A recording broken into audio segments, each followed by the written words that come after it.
നമസ്കാരം എല്ലാ കുട്ടികൾക്കും ഗിരീഷ് സാറാണ്. വളരെ ഇമ്പോർട്ടൻ്റ് ആയിട്ടുള്ള ന്യൂസും കുട്ടികൾക്ക് വളരെ സന്തോഷമുള്ള ന്യൂസുമാണ്. കാരണം അവധിക്കാല ക്ലാസ്സുകൾ അതിന് കൃത്യമായി ഹൈക്കോടതി ഒരു സമയക്രമം പറഞ്ഞിട്ടുണ്ട്. ആ സമയക്രമത്തിനുള്ളിൽ ക്ലാസ്സുകൾ നടത്തി തീർക്കണം, അല്ലെങ്കിൽ കടുത്ത നടപടി ഉണ്ടാകും എന്ന് തന്നെയാണ് ഹൈക്കോടതി പറഞ്ഞിരിക്കുന്നത്. അന്നേരം അത് CBSE സ്കൂളുകൾക്ക് പ്രത്യേകിച്ചും, എനിക്കൊന്ന് സ്റ്റേറ്റുകാർക്ക് ക്ലാസ്സുകൾ ഏപ്രിൽ മെയിലും ഇല്ല. പക്ഷെ പല CBSE സ്കൂളുകളും 7:30 മുതൽ വൈകുന്നേരം വരെ ക്ലാസ് എടുക്കുന്നവരുണ്ട്, 7:30 മുതൽ ഉച്ച വരെ എടുക്കുന്നവരുണ്ട്. പക്ഷെ അങ്ങനല്ല, കൃത്യമായ സമയക്രമം ഇതാണ്. 7:30 മുതൽ 10:30 വരെ ക്ലാസ്സുകൾ എടുക്കാൻ പറ്റും. അത് CBSE സ്കൂളുകളായാലും സ്റ്റേറ്റ് ആണെങ്കിലും ആരാണെങ്കിലും എടുക്കുന്നുണ്ടെങ്കിൽ 7:30 മുതൽ. കാരണം അസാധാരണമായ താപനില ഉയരുന്നു, നല്ല ചൂടാണ്, കുട്ടികൾക്ക് അത് വളരെ ദോഷമായി ബാധിക്കുന്നുണ്ട്. കഴിഞ്ഞ വർഷങ്ങളിലെല്ലാം ഇതൊക്കെ തന്നെയാണ്. പക്ഷേ ഈ വട്ടം വളരെ സ്ട്രിക്റ്റ് ആയിട്ട് പറഞ്ഞിട്ടുണ്ട്.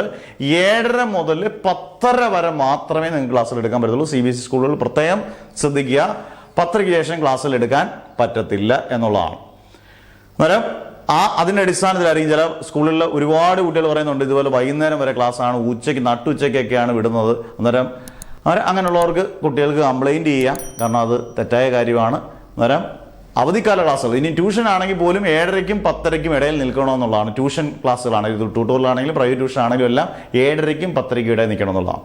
അന്നേരം ഇത് തെറ്റിക്കുന്നവർക്കെതിരെ കർശന നടപടി ഉണ്ടാകും എന്നുള്ളത് ഓർത്ത് അധ്യാപകരും അത് ശ്രദ്ധിക്കുക.